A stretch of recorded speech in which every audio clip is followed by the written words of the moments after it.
Zman. On avait commencé à en parler la semaine passée. Aujourd'hui, je vais en parler de façon plus précise concernant Shabbat. Alors, on va faire tout de suite un examen, un exercice pratique. Je sors mon calendrier et je vois que l'entrée de Shabbat cette semaine à Yerushalayim est de 16h05.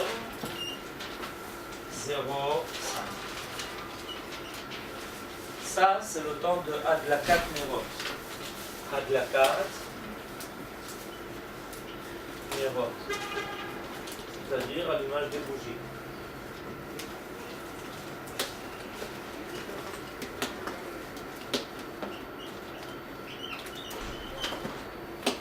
– 16h05. En fait, ce que je vais essayer de comprendre aujourd'hui, c'est comment ce temps-là a été fixé. D'où vient ce 16h05, l'heure de l'entrée de Shabbat à Yerushalayim. Qu'est-ce que ça veut dire? Et vous allez comprendre ensuite, par la suite, pourquoi il est important de comprendre la raison d'être de cette heure. Alors, en réalité, cette heure-là à Yerushalayim signifie que l'on est 40 minutes avant le coucher du soleil. Alors si je rajoute donc à 16h05 40 minutes, j'en arrive à 16h45.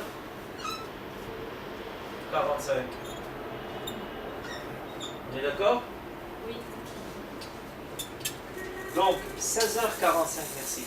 16h45, c'est le temps de ce que l'on appelle la Shkia. Shkia, coucher du soleil.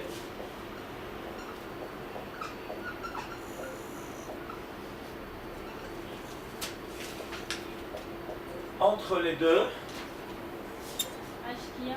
Shkia, ça on dit en hébreu. Shkia, coucher du soleil. Entre les deux, il y a eu 40 minutes. Je vais revenir là-dessus. Simplement, là, je suis en train de vous signaler des phases importantes. La semaine dernière, nous avions déjà parlé du fait que on avait deux moments qui nous clôturaient la journée. Le premier moment, c'était le coucher du soleil, Shkia, et le deuxième moment était la sortie des étoiles. Sortie. Oh là là.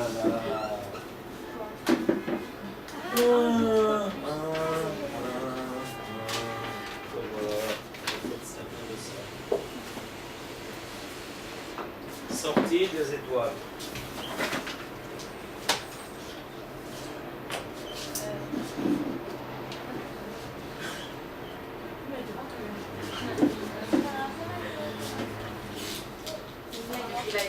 Pas droit là.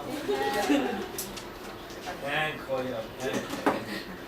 C'est bon, C'est bon, c'est bon. C'est bon. c'est accessible. Ouais. La sortie des étoiles est considérée être 20 minutes en moyenne après le temps de la Shkia. En hébreu, ça se dit Tset Kochavim.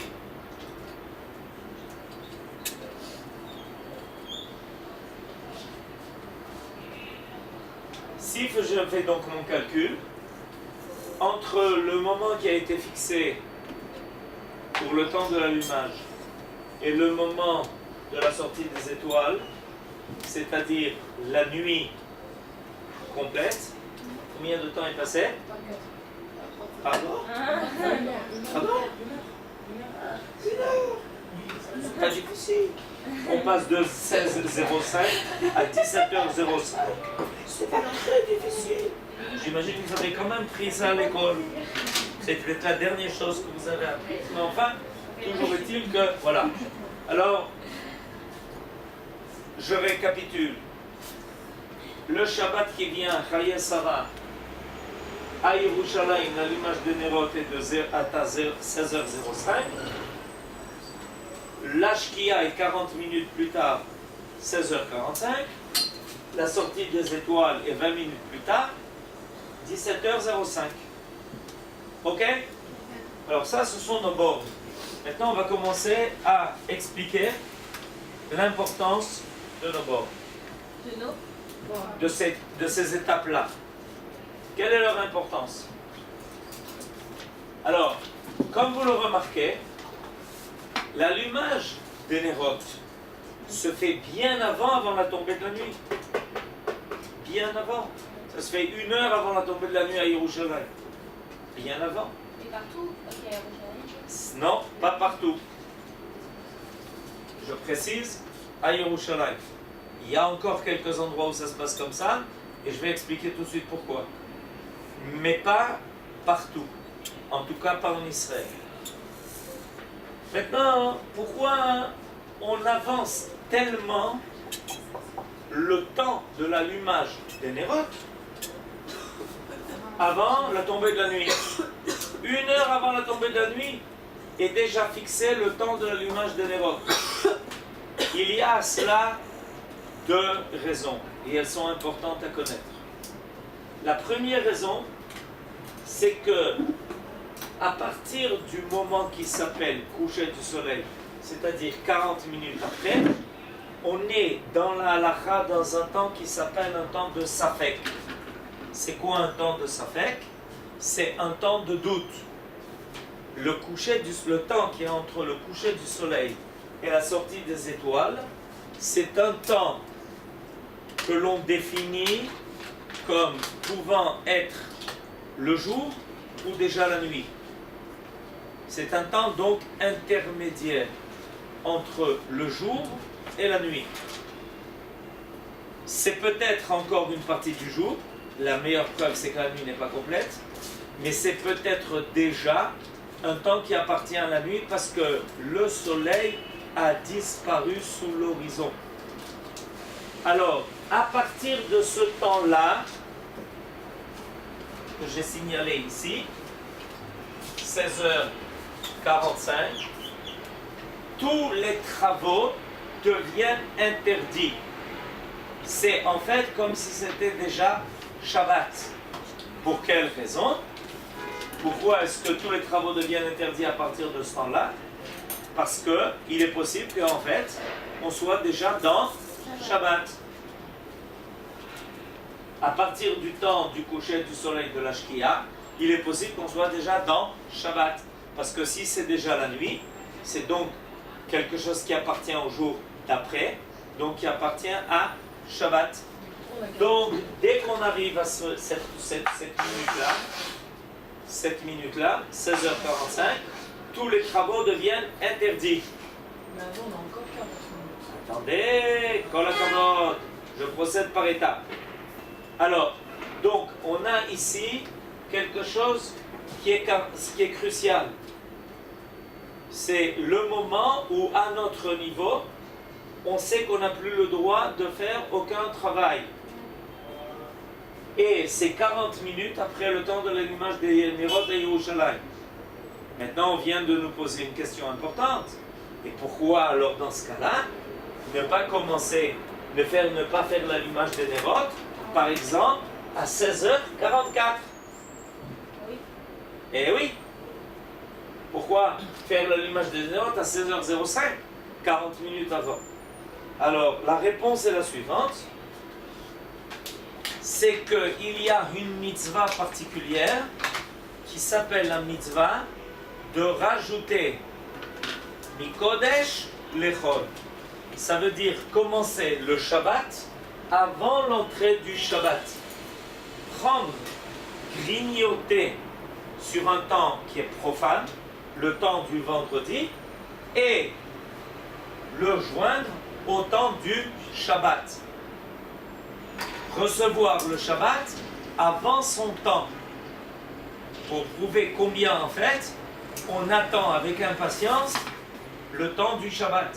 Et dès que l'on peut commencer le Shabbat, on le fera même avant. Alors, maintenant je reviens sur ce que j'ai dit tout à l'heure. J'ai précisé que ce temps de 40 minutes est vrai pour Yerushalayim. Presque. Dans la plupart des endroits dans le pays, il est de 20 minutes. Et il y a quelques endroits dans le pays qui ont adopté le minhag de Yerushalayim. Les quelques endroits dans le pays que l'on connaît ayant adopté le minhag de Yerushalayim sont par exemple à Petar Tikva. Pourquoi? Parce que Petar Tikva a été fondé il y a de ça une centaine d'années par des gens qui venaient d'Yerushalayim. Alors ils ont amené avec eux le minhag de Yerushalayim. Par exemple, Tzfat, ce que les autres appellent Safed. Tzfat. On commence le Shabbat 40 minutes avant, qui est c'est une khumra. Il suffirait de le faire 20 minutes avant. Maintenant, je ne sais pas combien de temps on attend en France. Pas 18 minutes. Pardon? Pas 18 minutes. 18 minutes avant la shkia. C'est possible. 18 à 20 minutes. Quand on est à Jéru et qu'on est à Tel Aviv, par exemple, on ne commence pas Shabbat à la même heure. Non. C'est quel horaire qui change? C'est l'allumage qui bouge, mais c'est en fonction de... Je répète. Ça, hein, c'est un temps qui ne peut jamais changer. Parce qu'à partir du coucher du soleil, c'est déjà considéré comme Shabbat. Donc, c'est en fait entre l'allumage et le coucher du soleil que voilà. ça Ce qui peut changer, c'est cet intervalle-là. Cet intervalle-là, il est changeable. Ce qui ne peut pas être changé, c'est qu'à partir du moment où on arrive à la shkia, et la shkia est différente de quelques minutes d'un endroit ou à l'autre dans le pays, si on est au nord, si on est au sud, si on est à l'ouest, si on est à l'est. C'est des différences de quelques minutes. Ça ne peut pas changer. Mais cet intervalle que l'on prend avant la shkia, qui est de 40 minutes, c'est un temps qui est large. Et ça, c'est un minhag de Yerushalayim, qui est un minhag qui est mahmir. C'est-à-dire, on prend bien longtemps à l'avance le temps d'allumer les nérotes et de recevoir Shabbat. Oui. Par exemple, j'allume à 16h05 Shabbat. Oui. Et bougies. Oui. Mon mari, Futur. futur mari, Ah oui. Plus tard, on va dire mon mari, veut, je sais pas, terminer sa cigarette. Est-ce qu'il a droit, il doit le faire avant 16h05 ou il peut le faire entre 16h05 et 16h45? Je vais y arriver. Ah d'accord. Je vais y arriver. Toutes ces questions, je vais y arriver.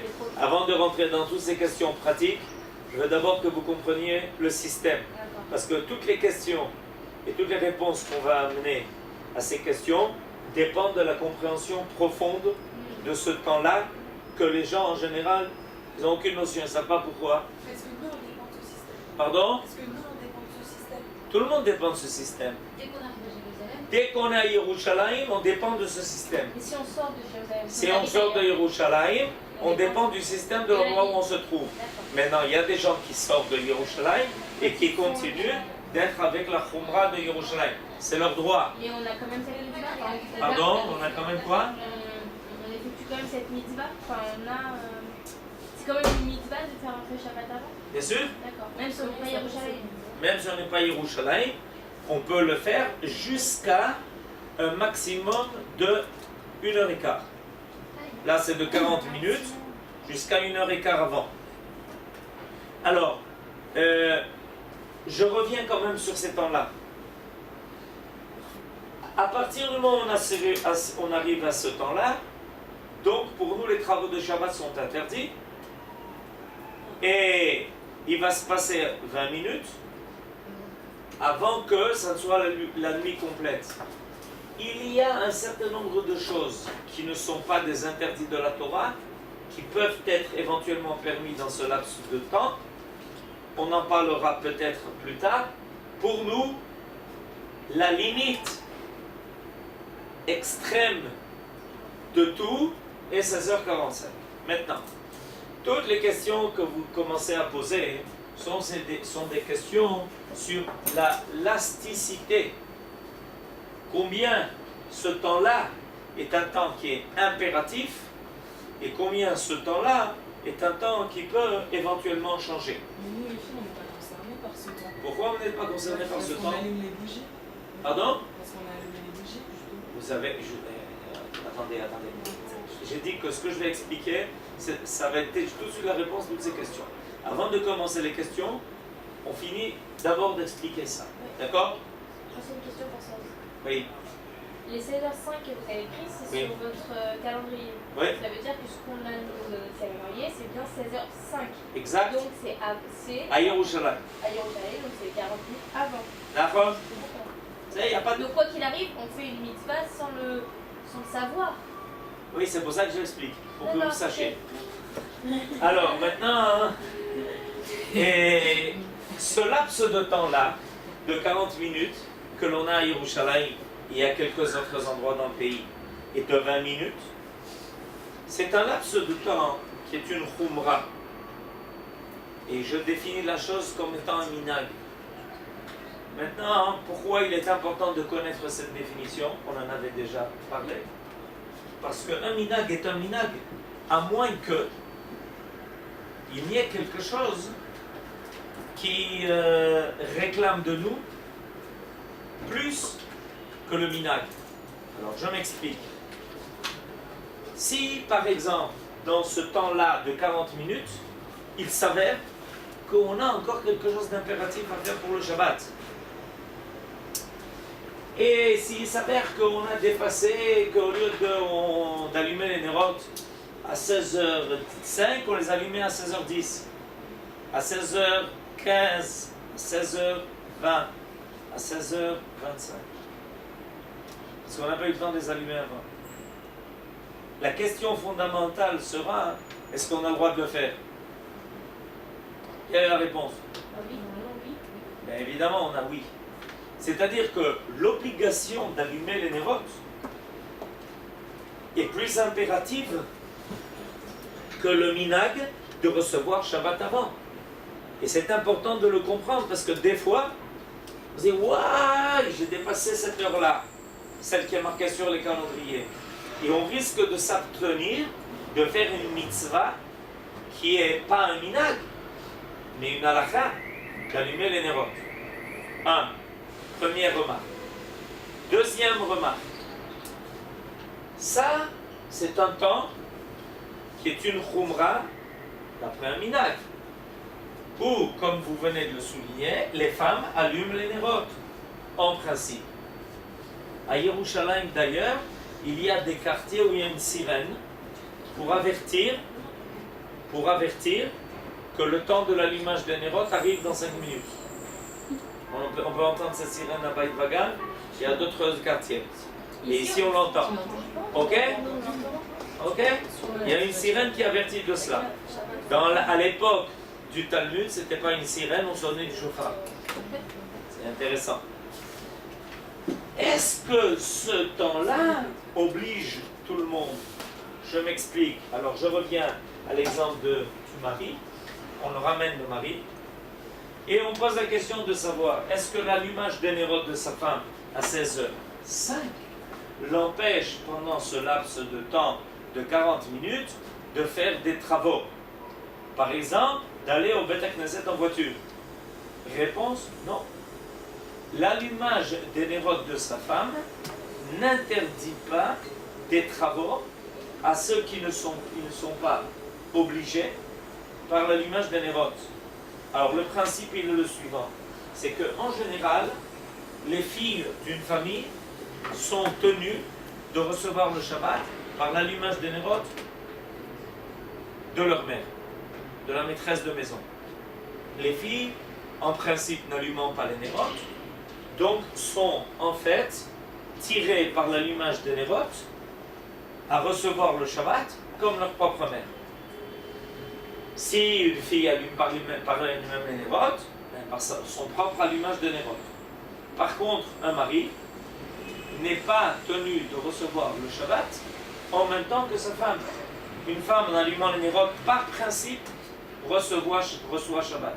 C'est-à-dire, elle accepte de rentrer dans un temps de Shabbat et donc de prendre sur elle tous les interdits du Shabbat en allumant les nérotes, à moins que 3 points de suspension, on va bientôt dire quoi.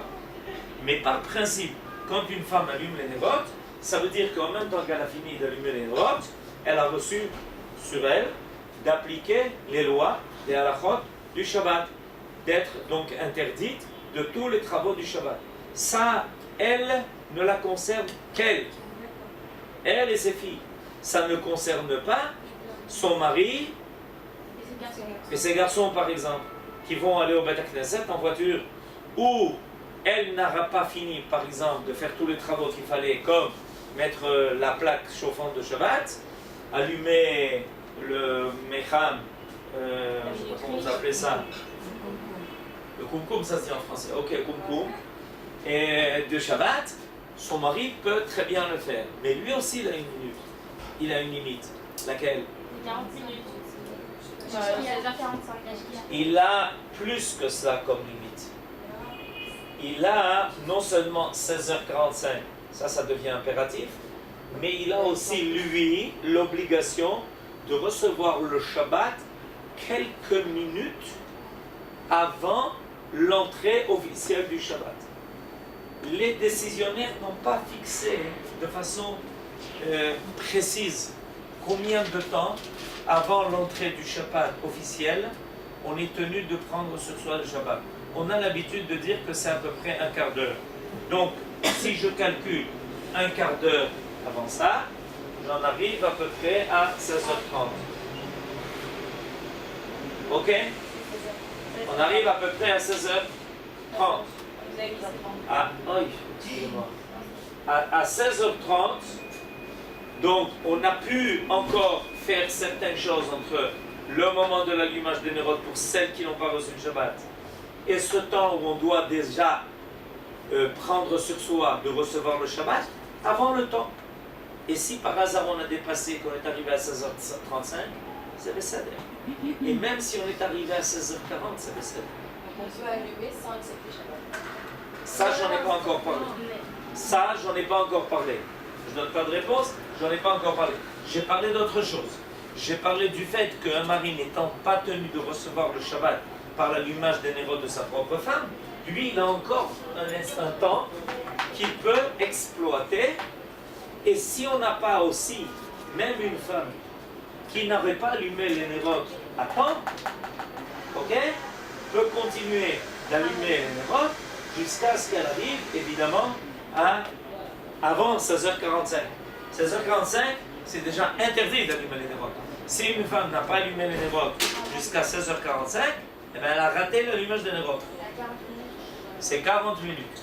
Là où on a 40 minutes, maintenant, il est très important de savoir que c'est pas partout 40 minutes parce que l'on risque de faire une faute grave.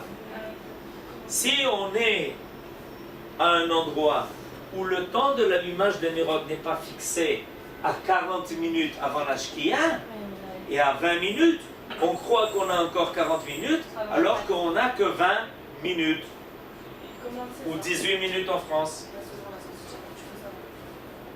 Par exemple, pour Shabbat et Tel Aviv, commencer il y a une... Mais parce que d'abord on connaît le minag et deuxièmement on regarde, on sait à quelle heure est la Shkia à Tel Aviv, la Shkia dans les calendriers. Si on, pas tous les calendriers, mais il y a des calendriers, on sait marqué, il faut faire attention à ça. Ok? Oui. Juste. Si un homme, donc la femme a allumé une nérodes, Oui. l'homme a encore des choses à faire, donc il accepte pas Ouais. de gérer en même temps, Ouais. est-ce qu'il doit allumer lui pour Non. pouvoir se mettre, Non. Non. C'est L'allumage vraiment des un nérodes de sa femme l'a complètement acquitté. Même s'il a pas pu. Même si après il fait des travaux, ça ne. C'est une mitzvah aussi d'aller. Bah voilà, c'est Oui, non, mais il est Bonne, Yofi, vous posez une belle question. Si a priori c'est une mitzvah qui concerne les hommes comme les femmes, on en a déjà parlé, alors le fait qu'il continue à faire des travaux dans ce laps de temps, est-ce que ça lui donne quand même le droit de s'acquitter de l'allumage des nérodes par sa femme? Oui. Pourquoi? Parce que l'allumage des nérodes signifie deux choses. Un, qu'on est en train d'accomplir une mitzvah que nos sages ont fixée de signaler l'entrée du Shabbat par l'allumage des nérodes. Deux, que le temps de l'allumage des nérodes signifie que l'on accepte le Shabbat de façon générale pour les femmes. Mais en réalité, avant le temps de l'entrée du Shabbat, s'interdire les travaux du Shabbat dépend en fait de la décision de chacun. Donc la femme, elle peut Vous avez bien entendu ce que je viens de dire? Donc la femme, elle peut allumer ses nérotes et puis Maintenant, vous commencez à comprendre. Alors, une fois que j'ai expliqué ça, ça me suit pourquoi les maris, d'une part, s'acquittent quand même de l'image d'une robe par leur femme, et pourquoi ils peuvent continuer à faire des travaux. Mais tout de suite, Émilie a continué à réfléchir, et donc est arrivée à la conclusion, mais ça peut être vrai aussi pour une femme. Ça veut dire qu'une femme, éventuellement, pourrait éventuellement allumer les nérotes et a décidé de ne pas prendre sur elle de commencer le Shabbat avant, et de continuer à faire des travaux après jusqu'au temps limite. Alors la réponse est positive. La réponse est positive. Mais il y a une grande différence entre les hommes et les femmes à ce niveau-là. La réponse est positive. La grande différence qu'il y a entre les hommes et les femmes à ce niveau-là est la suivante. C'est que, étant donné que les femmes se sont habituées à prendre sur elles de respecter le Shabbat avec l'allumage des nérotes, elles doivent poser une condition a priori.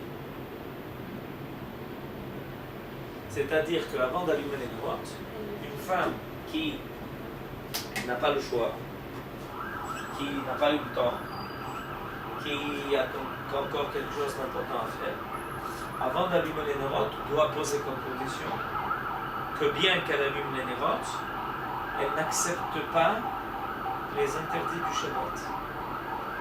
Et à partir du moment où elle a posé cette condition, elle peut continuer après l'allumage des nérotes à faire une, deux, ou trois, quatre choses dont elle aurait éventuellement besoin. Attendez, j'ai pas fini. Par contre, les hommes, c'est le contraire. A priori, l'allumage de nérotes n'est pas pour eux une obligation de l'interdiction des travaux. S'ils veulent, en même temps que l'allumage des nérotes, rentrer dans Shabbat, alors ils doivent dire, moi, avec l'allumage des nérotes de ma femme, j'accepte les interdictions du Shabbat. Et ça fonctionne à four. Au niveau des femmes, l'allumage des nérotes signifie a priori rentrer dans Shabbat, à moins qu'elle ne pose une condition avant. Les hommes, c'est le contraire. A priori, l'allumage des nérotes ne signifie pas pour eux accepter le Shabbat. Et s'ils veulent, et il y a des hommes, il y a des gens comme ça, qui reçoivent le Shabbat trop tôt, alors ils doivent décider qu'avec l'allumage des nérotes de la femme, par exemple, pour eux, c'est aussi Shabbat. Finalement, au bout du compte, tout le monde, de toutes les façons, ne devra pas dépasser cette limite-là. Maintenant, il y a aussi des cas de force majeure. Je vous donne un petit exemple. Un cas de force majeure. Une fois, il y a quelqu'un qui m'a téléphoné en me disant, écoutez, mon enfant vient de tomber, je suis obligé de l'amener à l'hôpital. Ok, c'était vendredi. Et il me dit, je ne sais pas combien de temps ça va durer. Jusqu'à quand est-ce que je peux revenir de l'hôpital avec ma voiture? Pourquoi? Parce que aller à l'hôpital, c'est pikuach nefesh. Mais revenir de l'hôpital, c'est pas pikuach nefesh. Alors je lui ai dit, tu as le temps de revenir jusqu'à ce moment-là. Parce qu'en fait, tant qu'on n'est pas arrivé à ce moment-là, le Shabbat n'est pas encore rentré de façon objective. Donc on peut, dans des cas de force majeure, mettre à profit tout ce temps-là pour faire des choses qui sont impératives. Quelles sont les questions? Oui, madame. Oui, mademoiselle. Un truc qui me perturbe, c'est on a le droit d'allumer les bougies jusqu'à 45 44. Donc est-ce que c'est pas mieux de faire les travaux qu'on a à faire et après, si on n'a pas eu le temps de tout faire, et après allumer les bougies plutôt que d'allumer les bougies et de dire ok j'allume les bougies mais je vais faire ça après. Ok, Émilie pose une bonne question. Pourquoi est-ce qu'on ne ferait pas le contraire? Ah, vous avez compris. Yofi, je vais vous raconter une autre histoire et vous allez comprendre. Une femme est venue une fois me trouver en pleurant, en me disant, il m'est arrivé une catastrophe. Je lui dis laquelle? Il me me dit ce Shabbat, je n'ai pas allumé les lumières. Je dis comment ça vous est arrivé à cette heure, madame? Elle me dit mais je vais t'expliquer ce qui est arrivé. On a voyagé. On est arrivé quelques minutes avant l'entrée de Shabbat. Et il restait 2-3 minutes avant l'entrée de Shabbat. Donc imagine qu'on est 16h42, 43. On a cherché des allumettes, on a retrouvé. Et alors à ce moment-là, il rentre Shabbat. Quand on a fini par trouver les allumettes, Shabbat était déjà rentré. Ça nous a pris quelques minutes à trouver des allumettes. Et quand est arrivé ce temps-là, on a pris. Et ça, c'est très grave. Une femme ne peut pas allumer les numéros de Shabbat, c'est grave. Alors, pour éviter ça, a priori, je donne l'ordre de préférence. A priori, une femme doit allumer les numéros à temps. Et en même temps, recevoir Shabbat. Et en même temps, recevoir Shabbat. Sans condition. A priori. C'est-à-dire que poser comme une condition que l'on puisse faire des travaux après l'allumage de numéros doit être des cas d'exception, et pas des cas de règle. Cas d'exception.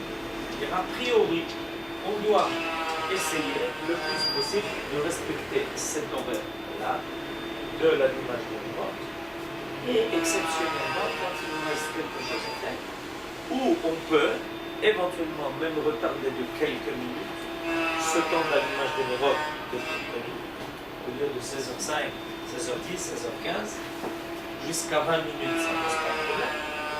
Plutôt que de poser des questions, de poser une condition, comme vous l'avez vous-même dit. Deuxième préférence, allumer les bougies à temps et poser des conditions pour ce à quoi on le fait pour précisément ne pas rentrer dans une situation où finalement on risque de laisser passer le temps, et on se retrouve coincé sans qu'on puisse allumer les lumières.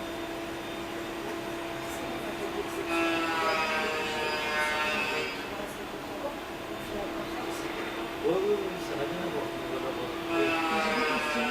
Quand on fait la bracha dans ce domaine, indirectement, on ne dit pas qu'on ne prend pas Shabbat à ce moment-là. Parce que la bracha, elle est un geste. C'est après, tu fais un bracha. Non, moi je fais la bracha et puis Il y a on n'a pas des des choses. Il y en a que tu allumes et après tu vas voir ça. Et pour la D'ailleurs, bracha, j'aime tu allumes. Il y a des hommes et des Dans tout ce qu'on fait, normalement, on fait la bracha dans la chose. Avant de manger, on fait une bracha et T'as plus le droit après de bon, on va essayer. On va aller. Très bien, c'est un très beau débat. Alors, votre question est la suivante. Est-ce que, en allumant les numéros de Shabbat, peu importe selon quel système, ou le système où on fait d'abord la bracha et ensuite on allume, ou le système où on allume et ensuite on fait la bracha, il y a deux systèmes possibles et les deux sont légitimes. Est-ce qu'en fait on n'a pas pris sur soi par là, en déclarant que c'est les numéros de Shabbat, que les travaux sont interdits? Réponse, généralement oui, à moins qu'on pose en condition que non. C'est ce que déjà dit. Oui, mais moi, en allumant mon allumette après ma bracha, je pose comme condition que je ne prends pas Shabbat tout de suite et que ce sera un doigt Si vous posez comme condition qu'après l'allumage des numéros, vous ne prenez pas sur vous de respecter Shabbat dans tout, dans seulement telle et telle, avec telle et telle exception, ça a force de loi. C'est-à-dire que vous pouvez poser comme condition que bien que vous allumiez les numéros, c'est Shabbat, sauf pour certains interdits. Et j'explique pourquoi ça marche, cette affaire-là. Cette affaire-là marche parce que, objectivement, ce temps n'est pas un temps de Shabbat. Si c'était un temps de Shabbat de façon objective, là, quelqu'un ne peut poser aucune condition. Il a beau poser autant de conditions qu'il veut, ça ne change rien. Tout le monde est tenu par ce temps, parce que c'est un temps objectif du Shabbat. Le temps qui précède cela, ce n'est pas un temps qui est objectif, c'est un temps qui est subjectif. Dans quelle mesure il est subjectif? c'est un temps où on accepte de prendre sur soi Shabbat, alors que Shabbat n'est pas encore venu. Combien tu acceptes, combien tu prends sur toi de respecter Shabbat? Mais ça dépend de toi. Puisque ce n'est pas un temps qui est objectif, c'est un temps qui est subjectif. Combien tu es tenu des interdits du Shabbat? Mais ça dépend de toi. C'est un temps qui est subjectif, il n'est pas objectif. C'est clair? Ok. J'ai une deuxième. Allez, Un garçon célibataire qui vit tout seul à Jérusalem, il allume les bougies à 16h05 Un ou garçon 16h. célibataire qui vit à Jérusalem, ça existe? Oui. Ok. Sinon je change de vie. Opa, c'est une grande déclaration. Ça. Il allume les nérotes à 6h05 ou à 16h30? À quelle heure il allume les nérotes?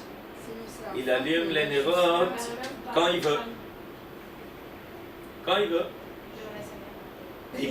S'il veut respecter le minhag de Yerushalayim, il les allume à 16h05.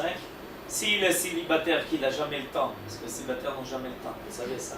S'il y a un célibataire qui n'a jamais le temps, donc il peut dépasser de cela le temps. A priori, puisqu'il est à Yerushalayim, il est conseillé, recommandé de respecter le temps de l'allumage des nérotes à Yerushalayim. Et lui, de toutes les façons, ne prend pas sur lui les interdits du Shabbat par l'allumage des nérotes. Donc il peut continuer ensuite à faire les travaux. C'est clair? Merci. Alors? Et du coup, ma question c'est sur le débat qu'on a eu. Pourquoi il y a un mec qui allume avant, ils font la présenté, enfin il doit avoir des raisons Pourquoi est-ce qu'il y en a qui voient? Non, mais pourquoi est-ce qu'il y en a qui vont allumer et après... Ah, on n'a pas encore parlé de ça. Ah non, mais c'est bon. Ah. Les hommes ne peuvent pas rentrer Shabbat avec la tefila. Les hommes font rentrer Shabbat avec la tefila. Donc c'est plus tardif que ça. Exactement.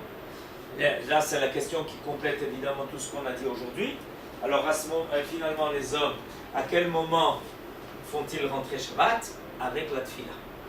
Selon une opinion, au moment où ils disent Mizmor Shir le Yom HaShabbat dans la tefila, selon une autre opinion, c'est à la fin de l'Echadodi, au moment où on dit Boi Kala, Boi Shabbat Malketa. À ce moment-là, en disant ça, on reçoit le Shabbat donc dans la tefila. Maintenant, pour terminer, je toucherai donc à la question que vous avez soulevée, c'est l'ordre de l'allumage et des brachot. D'accord? C'est ce que par là, je vais terminer aujourd'hui. L'âge de l'allumage des brachot. Alors, vous m'avez raccourci le chemin puisque vous avez rappelé les deux possibilités. Et je vais expliquer la logique qu'il y a dans les deux minagim. Alors, il y a le minag numéro 1. Le minag numéro 1, il est que on fasse la bracha.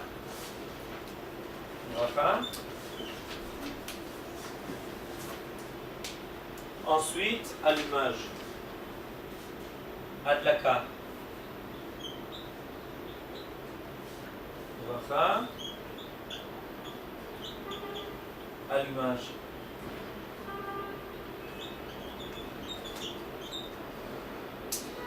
Ce minag, c'est la conception habituelle et classique de l'accomplissement des mitzvot. Quelle est la conception habituelle et classique de l'accomplissement des mitzvot? On fait la bracha, et de la bracha, on passe à l'accomplissement de la mitzvah. C'est comme ça qu'en général, les choses se passent. Pourquoi? Parce que la bracha nous prépare à la mitzvah. Mais si d'abord tu fais la mitzvah, tu l'as déjà accomplie, alors pourquoi faire une bracha? Si d'abord tu fais la mitzvah, donc la mitzvah est déjà terminée. Si elle est terminée, comment tu vas faire une bracha sur une mitzvah qui est déjà passée?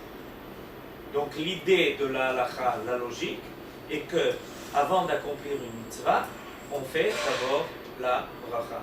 C'est l'ordre habituel et classique de l'accomplissement des choses. Ok? Maintenant, il y a un deuxième minag. Ce minag-là dit la chose suivante. On allume.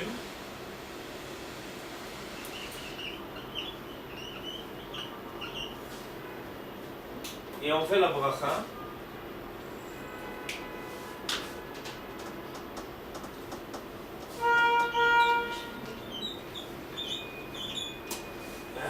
Et on va essayer d'expliquer pourquoi ce minag existe aussi. Mais en réalité, ce minag-là, il n'a pas 2 étapes, il en a 3. 1, et ça c'est 3. Qu'est-ce qu'il y a au milieu? On va expliquer.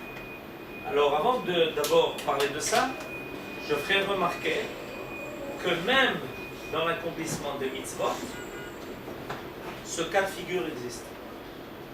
Alors l'exemple le plus connu, c'est l'exemple de Netilat Yadayim.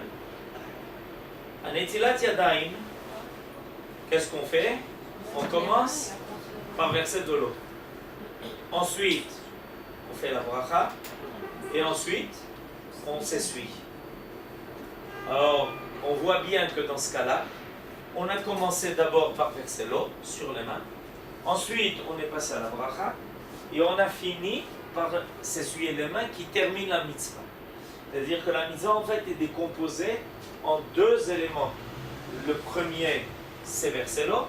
Le dernier, c'est s'essuyer les mains. Et au milieu, on introduit la bracha. Donc la bracha s'insère entre la première et la dernière étape. C'est ce qu'on fait ici aussi. J'explique pourquoi. On allume.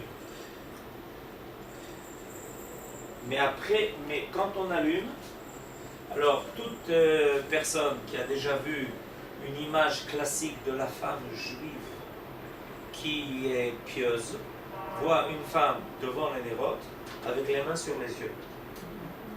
Vous connaissez l'image classique? Ok, vous êtes pieuse, donc vous connaissez ça. Et pourquoi est-ce que l'on voit toujours une femme avec les mains sur les yeux?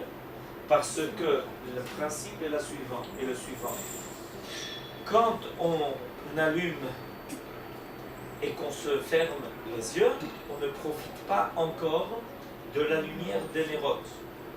En ne profitant pas encore de la lumière des nérotes, en fait, on n'a pas fini la mitzvah. La mitzvah se terminera seulement quand on finira par profiter de l'allumage des nérotes. Alors, on décompose donc la mitzvah en 2 éléments. L'allumage, 1. Ensuite, au milieu, la bracha. Mais entre les deux, on s'est couvert les yeux.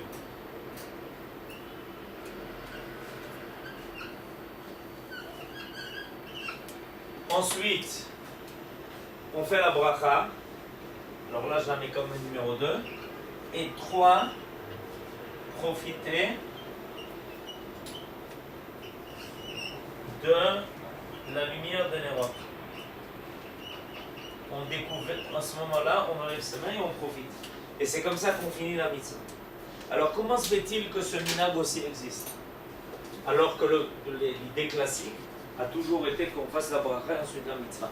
Mais je viens d'abord de prouver que ça existe pour d'autres mitzvahs. Alors, il y a des décisionnaires qui ont dit que, en fait, à partir du moment où tu fais la bracha, tu as déclaré que c'était Shabbat. Baruch ata Hashem Elokeinu melech haolam, asher kideshanu b'mitzvotav v'tzivanu, le'adlik ner shel Shabbat.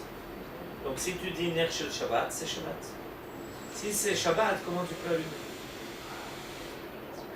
Alors, pour ne pas rentrer dans ce piège-là, ils ont proposé la chose suivante. Ils ont proposé que, d'abord, tu allumes, tu n'as pas dit de bracha, donc c'est pas encore Shabbat. Et pour ne pas terminer la mitzvah, parce qu'on ne fait pas de bracha, une fois que la mitzvah est terminée, alors on se couvre les yeux. En se couvrant les yeux, on n'a pas fini la mitzvah. Ensuite, on dit la bracha, d'accord? Mais les bougies sont déjà allumées, donc je ne reste plus Shabbat. Je dis, la dikner Shabbat, c'est Shabbat. Et ensuite, pour terminer la mitzvah, je découvre mes yeux et je profite de la lumière des nérotes. Quel est le bon minag? Les deux. Quoique, ceux qui suivent l'opinion du Rav Ovadia Yosef, le Rav Ovadia Yosef était très très ferme sur l'opinion que la véritable méthode d'allumer les nérodes de Shabbat était celle-là. Il a mené une guerre incessante pour que les femmes fassent comme ça l'allumage des nérodes. Il disait que cette idée a été finalement n'a pas été acceptée, n'est pas une idée qui a force de l'eau. Néanmoins, il est très difficile d'annuler un minag qui concerne des millions de femmes juives dans toutes les communautés ashkénazes, plus une partie des communautés sfarades en Afrique du Nord. C'est très difficile. Donc, réponse, les deux minagim sont. Alors, lequel adopter? Un, le minag de ta mère.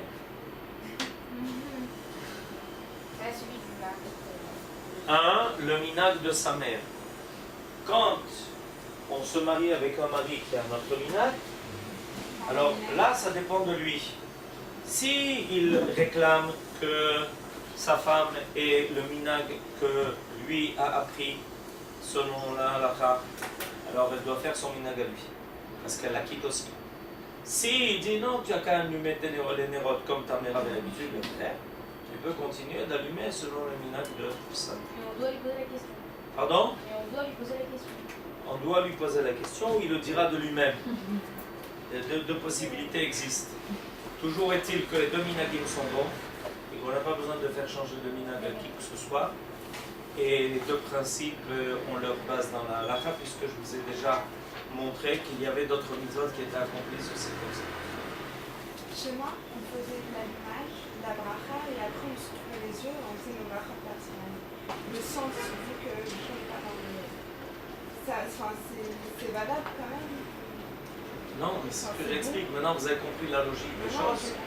Maintenant, vous avez compris la logique des choses. L'idée donc est la suivante, c'est que l'on allume, on se couvre les yeux et on dit la bracha.